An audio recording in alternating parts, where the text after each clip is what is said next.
Warm greetings from Thakur College of Science and Commerce.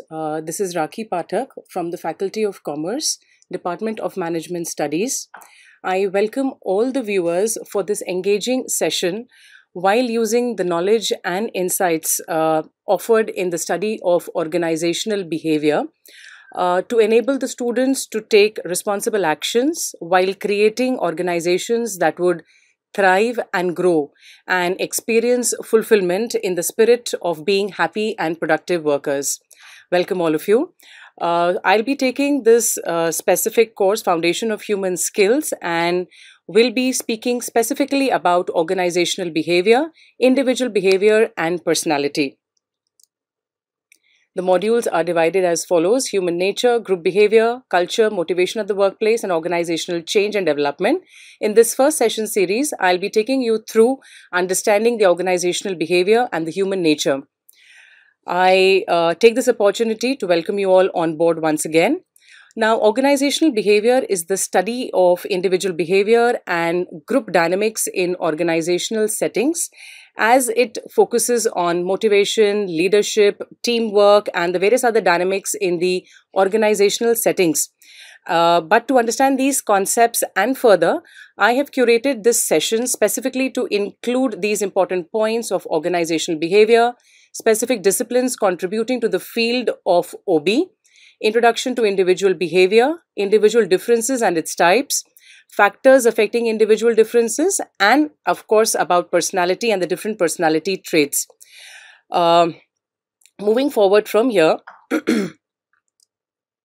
human behavior and personality. This is a very, very dynamic field and very interesting to know the depths about the same. So human behavior in organizations is complex, and it is quite difficult to understand organizations because till date they have been described almost like clockworks, and in which human behavior is considered to be logical and rational. But they often seem like, more often than not, snake pits to those who work in them.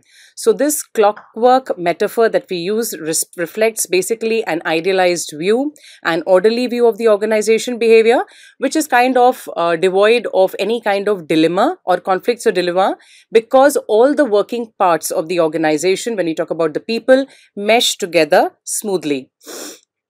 So human behavior in organizations, as I just mentioned, is complex and difficult to understand.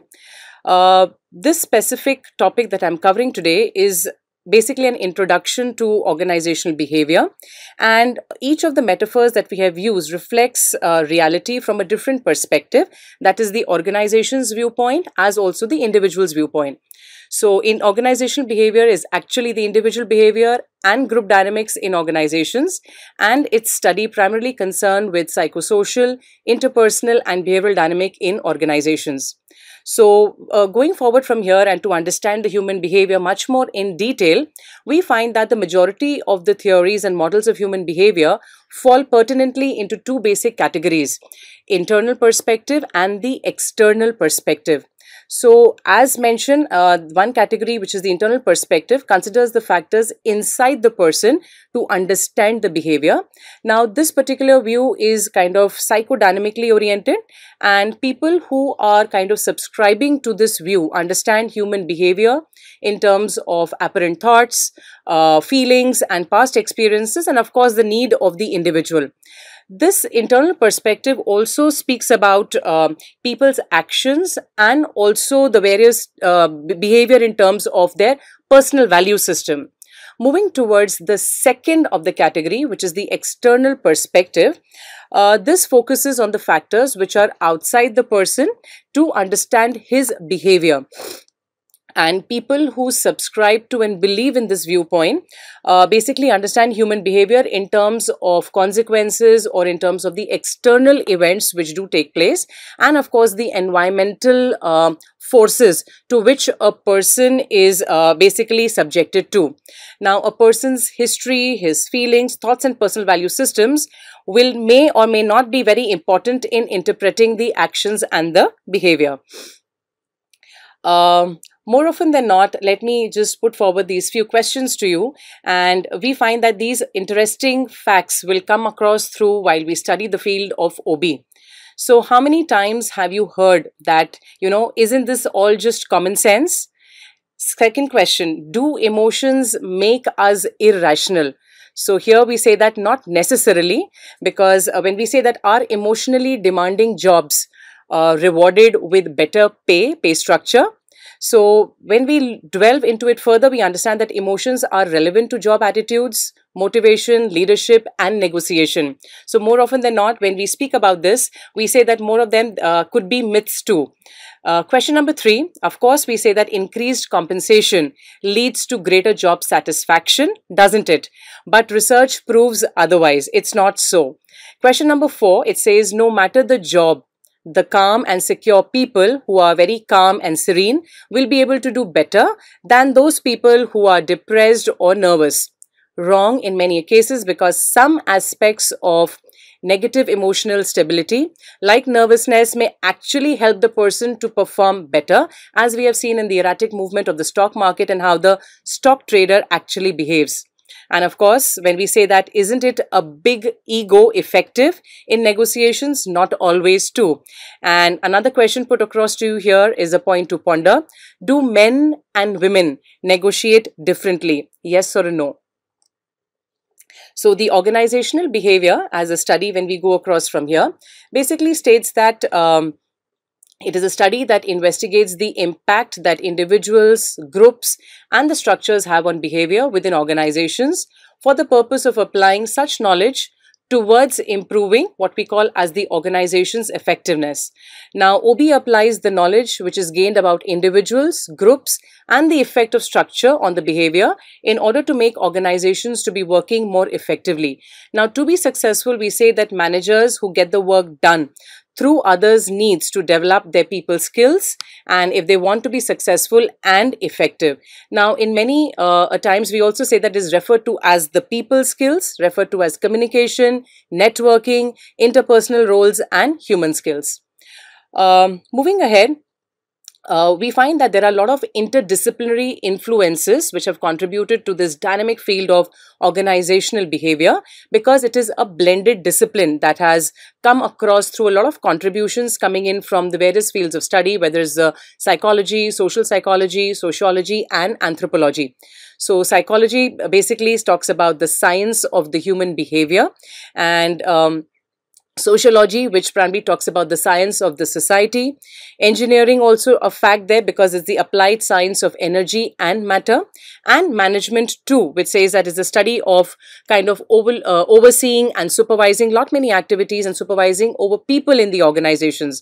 It also draws from the field of medicine too, because the applied science of healing people or the treatment of diseases to basically enhance people's health and well-being. So an exciting field here where we say that as given by Kurt Lewin, and it is one of those psychological disciplines, and these interdisciplinary influences are actually the roots for which is recognized or increasingly being recognized as the independent discipline of OB. And the sciences of psychology, sociology, social psychology, anthropology, management, medicine, engineering have kind of all contributed towards understanding the human behavior much more aptly in the organizations. Now, when we speak about individual behavior, the set of people who are working in the organizations, we say that individual behavior is that ability to get along with others, because it is very crucial to achieve success in all spheres of life and in all domains. Now, in organizations, we find that there is a direct linkage and between productivity, profit, quality, and relationships among people. Hence, of course, there is an urgent need to understand this concept of human behavior and, of course, the way people develop the skills. So, human skills is nothing but the ability to work well with the other people, because that's what develops a good team. And this also talks about being empathetic, having a greater sense of self-awareness, and of course, putting yourself in other person's shoes with an empathetic approach towards the others. And it is rightly said that people who are blessed with good people skills, with good human skills, will be able to interact well with the others. They'll be able to engage well with the others, and of course have persuasive communication with the others. They'll be able to handle disagreements far better. They'll be able to manage conflicts also, and disagreements effectively will be handled by them. So, summing it up, individual behavior, we say that human skills, which is the ability to work well with the other people, and such people will have a high degree of self-awareness about themselves and also will have the necessary capacity and ability to understand the feeling of others, which is very, very crucial in today's time period. Now, the individual differences can be classified in two types: inter-individual differences and the intra-individual differences. As we can see, inter-individual differences that exist between one person and the other, and intra would be the differences amongst the various characteristics possessed by the same person. So when we speak about the inter-individual differences, we say that this could be with regards to their physical characteristics, their individual abilities, their interests, their intelligence. And intra would be a person may be very good in a particular skill, say maybe like playing a sport, or maybe good in singing, but not maybe too well, or maybe average or mediocre in his acting skills. So these individual differences, when I speak to you about, we say that these distinguish one person from another, and that's what makes a person unique. It brings about an identity for the person, and that's what we want to make a mark in this world. So individual differences have been further classified as primary and secondary dimensions. As we can see on the screen there, the personal characteristics included in the primary dimensions will be age, gender, the physical ability and the mental ability. And these have a very, very important, and I would say a sustained impact throughout an individual's lifetime. Coming to the secondary dimensions, these are characteristics that people keep acquiring throughout their lives. And for example, when we talk about family status and education, which is a lifelong learning, the work experience that we gather from every job that we have done, and the organizational multiple roles that you have adopted or picked up, and of course the necessary working style that I have and keeps changing with the requirements, and then the communication style and the attitude will all sum up to be a part of the secondary dimensions. Moving ahead to the areas of individual differences, that is the various types of individual differences, we look at each of them specifically. So the first one here is the differences in physique. So quite apparent that when we talk about the physical features, we find that every person is different from the other. Could be with regards to his color, the skin, the hair quality, the hair color, the weight, and of course the eye color, etc. The differences in physique could also be with regards to the fingerprints. It could be with regards to the physical characteristics also. For example, when we have people coming in from the different zones or different geographical setups, for example, Indians, American, German, the Chinese, the Japanese, the Europeans, and of course also differences in physique would be seen in terms of the physical development. So some individuals will be able to learn things much more faster. Some people would be specially abled, and some children may learn to talk, and they may also learn to walk much faster and much earlier than the others. Coming to the next one, we talk about the differences in intelligence. So intelligence is nothing but the ability of an individual to be able to learn, and most importantly to be able to make use and apply what has been learnt. So ability to think and to learn, and intelligence is basically associated with the use of the mind, and individuals differ from each other in intelligence. So to quote an example here, we might just say that, a gentleman by the name of Mr. X learns a certain language in computers much more faster than his other counterpart. So we say that intelligence is actually also related to the ability to reason out. So this ability to reason comes clear from the performance, and we say that intelligence is by far one of the most, I would say, stable characteristics of the behavior, and of course it grows through time. Now, intelligence can be classified as above average, superior, dull. There are multiple tests also which are available for understanding. For example, the Binet's test is a popular intelligence test in focus. Then we look at the differences in aptitude as another type of the inter-individual differences. So aptitude basically means the potential to be able to acquire certain skills or knowledge with the help of course, training. And we say that some individuals may have very good oratory skills, some people may have good linguistic skills, dancing skills, or mathematical skills. This is because of their aptitude and of course their ability to be able to acquire them. Now, aptitude is an inherent ability, and just like for intelligence, we had intelligence test. For aptitude, we have the general test, multiple tests, and the differential test, which are conducted for actually selecting people, the right kind of people, for various jobs and also for various professional courses. There could also be certain differences in the abilities of the interests of the persons. So it is a sense of a person's interest or liking towards something. So somebody would love sports, somebody is liking music and singing. So different individuals may have similar interests, but they may differ in terms of the level of their interest and the kind of interest too.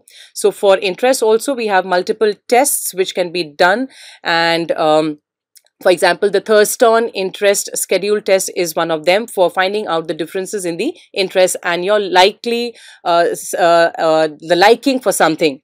Then comes across the differences in abilities.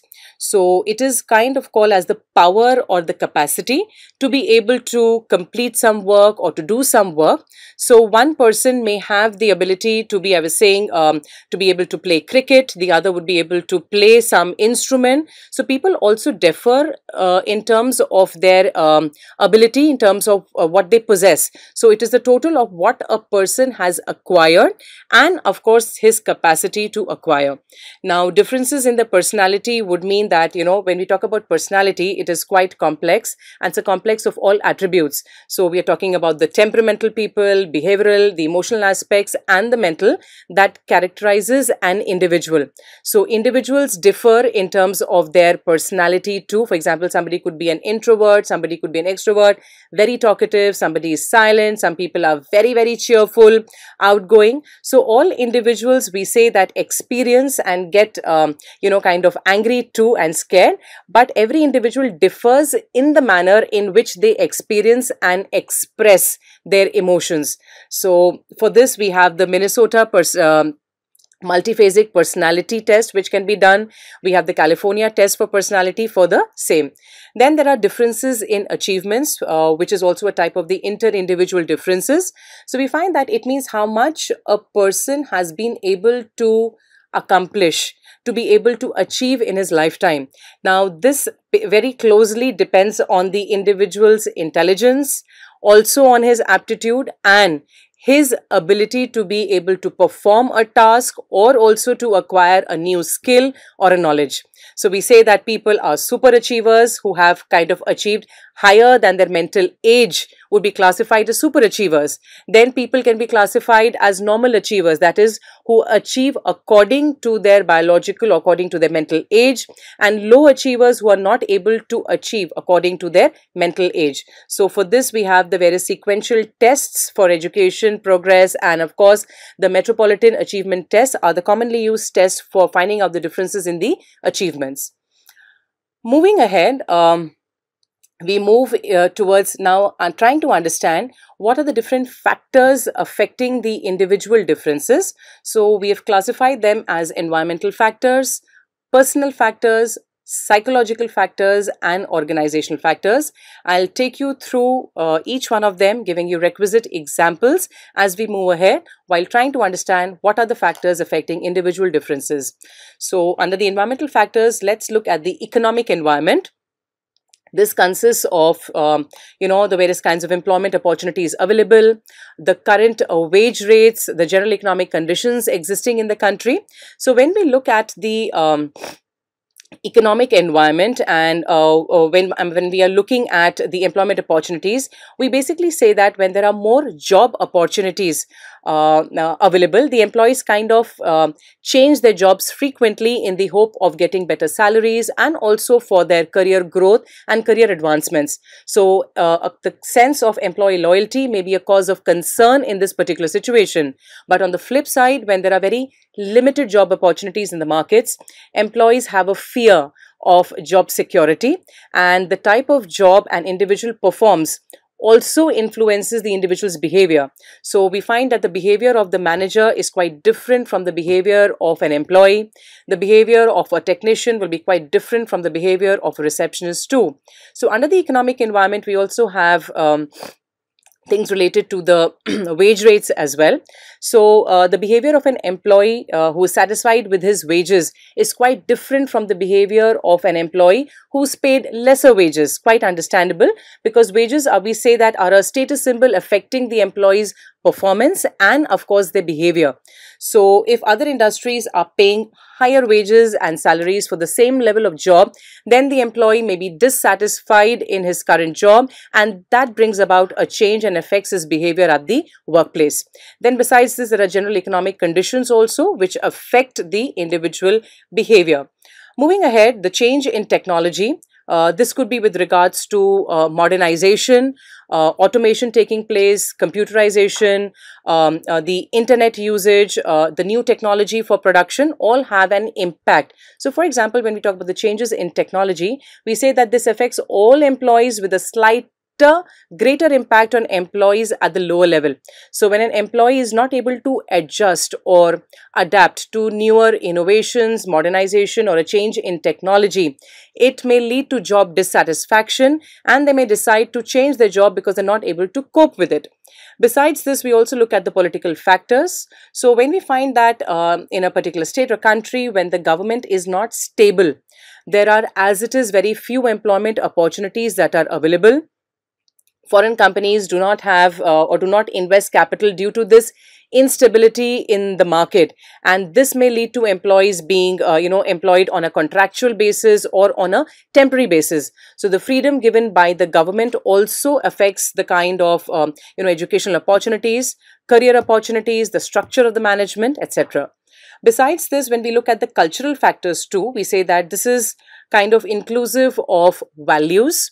This speaks about the belief, the attitude, and the behavior, preferences, and also the work culture. So culture may vary from country to country, and so does the behavior of the people staying there. Moving ahead, when we look at the personal factors, we say that age, gender, abilities, experience, marital status, and education also have a strong bearing and is an important factor affecting individual differences. So when we speak about age, we say that an individual's age necessarily affects his performance, aspects related to productivity, absenteeism, satisfaction, and turnover.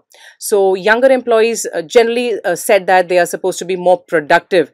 Now performance declines with age, and older employees, they generally say that they are more satisfied with their job, and leading to tenure stability. They are not much of the risk takers or adventurers, and younger employees may find it quite easy to be able to adapt and to use new technology as against their elder counterparts in the organization.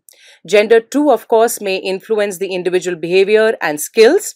So research has proven that females may do better in jobs which are requiring verbal abilities and perceptual skills, whereas men would do better with regards to visual, spatial, numerical, mechanical, and the numerical ability. But we are breaking these gender stereotypes big time. But who will do better at a job also kind of depends on an individual's ability and intelligence.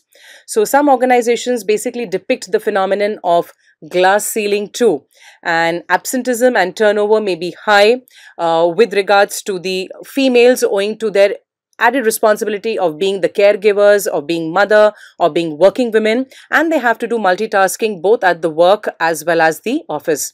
With regards to the marital status, and of course with the education too, the level of education, we say that this affects the individual's expectations from his job.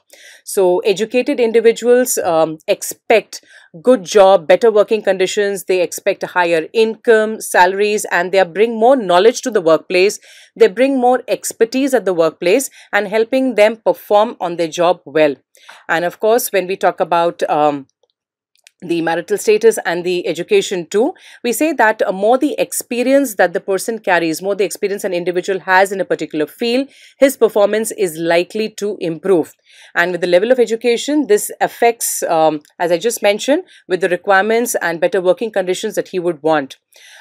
Married people will look out for more steady jobs because job security is high on them and on their requirements, because they have the responsibility to cater and to shoulder, and they will absent themselves from the workplace lesser, and they will also experience job satisfaction. The various psychological factors include the individual's personality, attitude, values, learning and thinking, and we say that all this basically affects the individual behavior. Moving forward to the organizational factors, this includes the physical facilities, the reward systems, and of course the leadership style which is being followed or practiced in the organization. So physical facilities would include ventilation, proper air conditioning, the noise, the workspace, which has a strong bearing on the employee's behavior and also the way he performs at the workplace. And of course the reward system, when we say that rewards are a great mechanism to motivate an employee, and a good reward system affects the employee's performance favorably. And the last one, that is the leadership style. So if the leader of the organization adopts an authoritarian style, the employees may experience a level of job dissatisfaction. But on the other side, if the leader has a participative style or a democratic style of working, then the employee feels motivated, and of course the reciprocation will be similar in that manner. We now move ahead to our next topic, which is talking about personality. So when we talk about personality, we say that what makes an individual behave in consistent ways in a variety of situations. So the person's characteristic ways with regards to how he thinks, feels, how he reacts to situation, his behavior, how he socializes, how he expresses his views, how he treats the people with him, around him, and his way of interaction.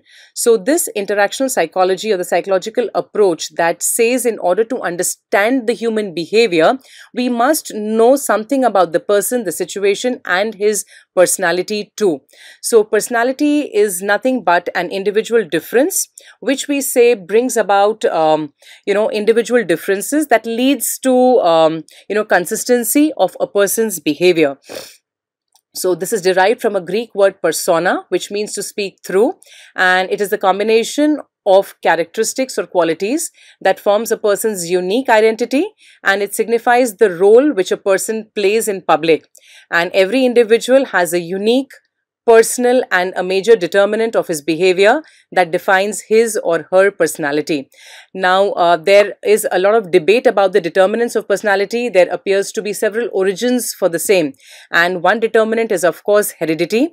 And some studies also have supported this position. And they basically say that, sometimes identical twins who are separated at birth and raised, different and apart in different situations have been found sometimes to share personality traits and also in many facts with regards to their job preferences. So the determinant for personality here is also the environment to which the person is exposed to. Besides this, family, culture, education, and of course other environmental forces also shape the personality. And personality is therefore shaped both by the heredity as well as with the environment. Taking this forward here, there is an interesting Big Five personality model. Various personality theorists have kind of argued that in order to understand the individual behavior, people's behavioral patterns can be broken down into a series of observable traits. And one of them is the Big Five model. And this Big Five model talks about extroversion, introversion, conscientiousness, agreeableness, emotional stability, and openness to experience. These are, of course, the global traits that are associated with various behaviors at the workplace.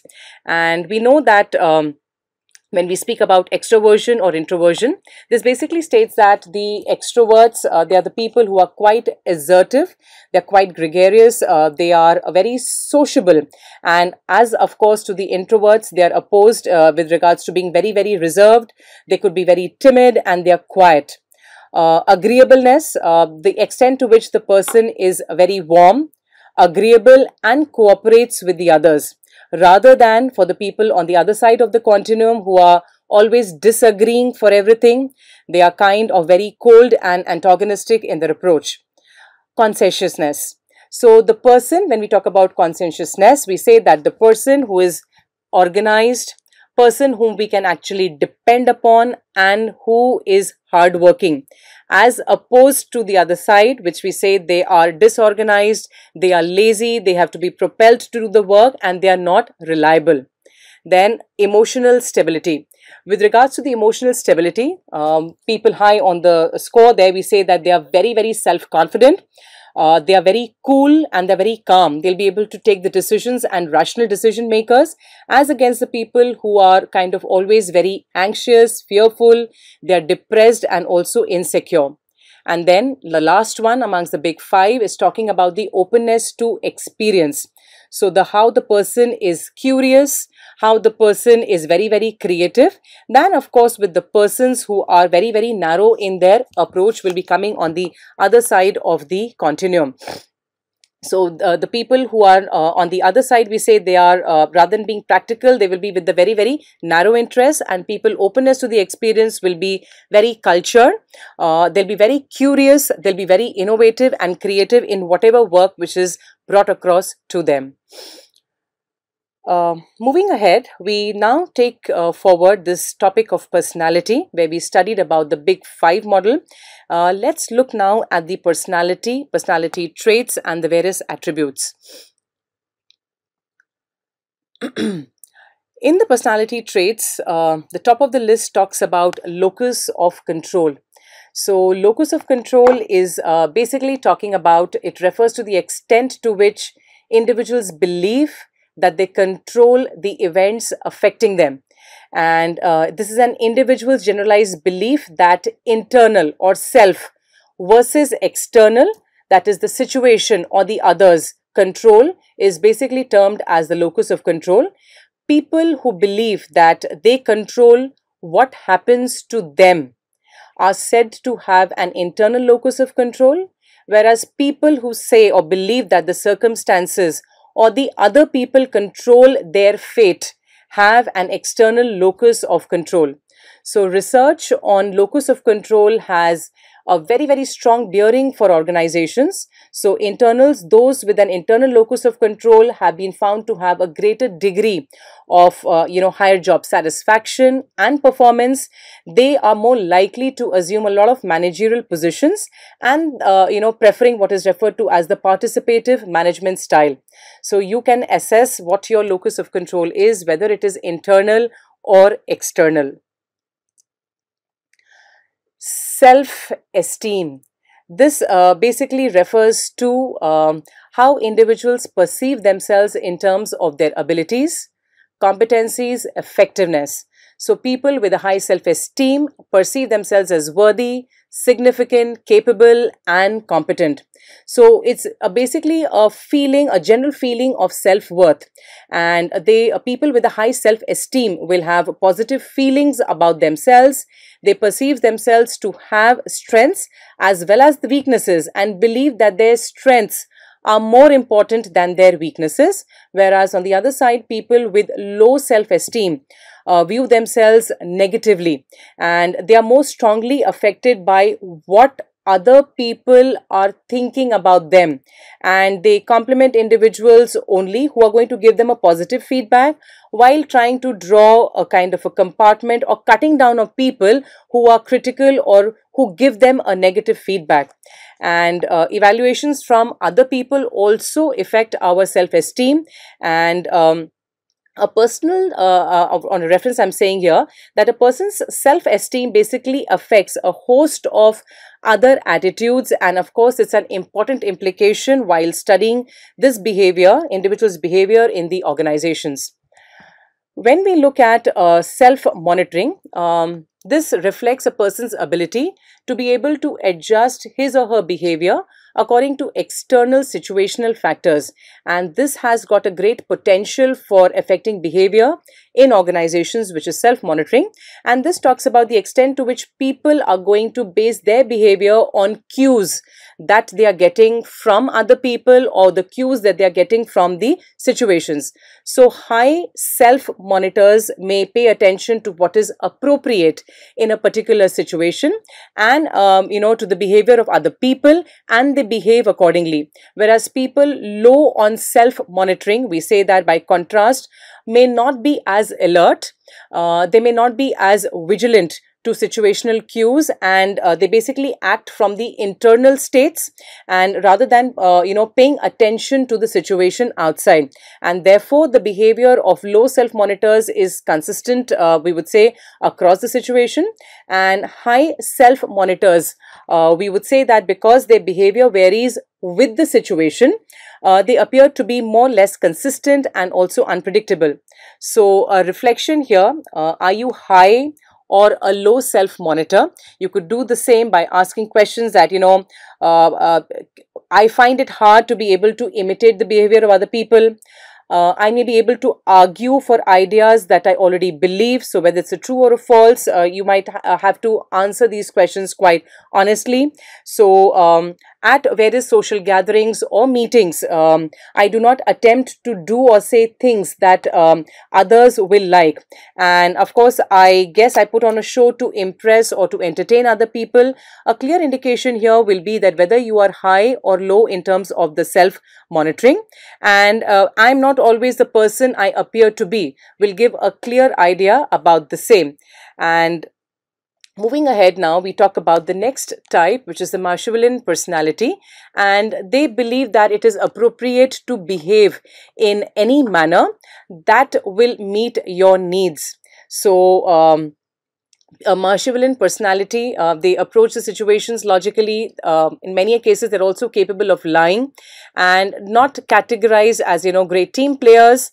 And they're really affected by loyalty and unable to win trust. So how to tackle them? Maybe through deeds and not the words. Avoid situations that suit the high max, that is the high Machiavellianism people, and expose them are the greatest way to tackle with them. Type A and Type B personality traits. Type A personality are the people who are more prone to stress, are called as the Type A personalities. So they're extremely busy. They always want work. They're unable to relax. And you will always find them engrossed and doing something or the other. And on the other side, the Type B personality, they're more relaxed, and they relax without guilt. Whereas on the other side, Type A are always perfectionist, competitive. They're quite ambitious and organized. Whereas Type B people are never in a hurry. They take things at their own pace, and they're fun-loving and takes the task very, very easily. Moving ahead, the risk-taking type here. Risk-taking basically refers to the attitude of taking chance that may unpredictably benefit or harm the cause for which it is taken. So again, categorized as people who are low on risk-taking and high risk-taking. So low risk-taking managers take more time. They will dwell further. They would want more information to make the decisions, whereas the high risk-taking managers take the decisions very, very quickly. They require very less information for processing and make very quick decisions. And of course, on the spur of the moment, when you need to make fast decisions, they'll be very suitable for jobs related to stock trading or to those related to the brokers too. An interesting fact we say here that the accuracy of decisions is the same for both high risk-taking and low risk-taking, though their propensity of risk-taking and style of thinking is quite different. Then the next type are called as the narcissists. So this is a term used to describe people who are in pure love with themselves. They don't find anybody beyond them to be more capable. So they love themselves immensely and want continuous importance. They want the full attention to themselves and admiration, and they are overinflated about their own view and about their own accomplishments. So they fail to see the people around them. So they admire themselves a lot, and they're quite obsessed with everything that relates to them, and they think that they can do a job better than the others. To also fact that they may sometimes look down upon the others, and they consider themselves to be far superior, and there are quite less chances on the flip side to make good friends out with them. And of course, in many situations, they can also be termed as arrogant. The next one we talk about is the achievement motivation. So amongst these traits, the achievement motivation is a drive that people have to be able to succeed and to attain the goals. And this is the desire to meet the desired and the set standards and the benchmarks of excellence, and to be able to accomplish the difficult tasks, and in a position to have the edge over the others, to do better than the others. So such people who are high on achievement motivation are quite realistic about their targets. So they are setting the goals which are smart, they are measurable, they are achievable, they are realistic, they are time bound. They will have a complete involvement and dedication. They are very conscientious about their work. The risk-taking capabilities will also be quite moderate, and they work much harder than the others, and quite understandable. They do not leave factors, that is the situation, to decide what happens. They are firm believers in their own self, and hence the locus of control is not external but internal, and they get feedback consistently. They dwell on those feedbacks and even on the critical feedbacks to be able to improve upon the situations, and always look at the silver lining, and hence we say that they are quite optimistic about the work and the situations across them. So good people to have higher achievement motivation in your team. So this wraps up with this particular session, and one passing mention here with regards to a food for thought and a point to ponder for yourself. Does your personality affect the life outcomes? So the lot of research work which has been done over here with regards to the Big Five personality model, the researchers have found that yes, it is a resounding yes, that your personality basically affects the life's outcomes.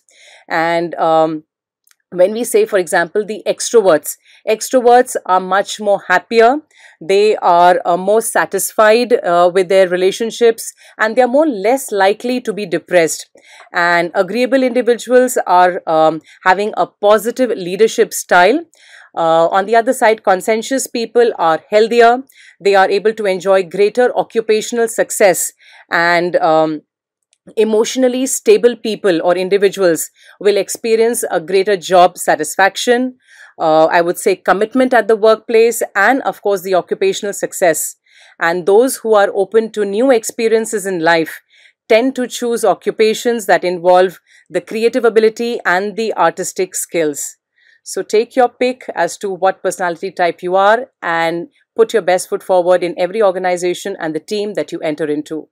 Thank you for your patient listening.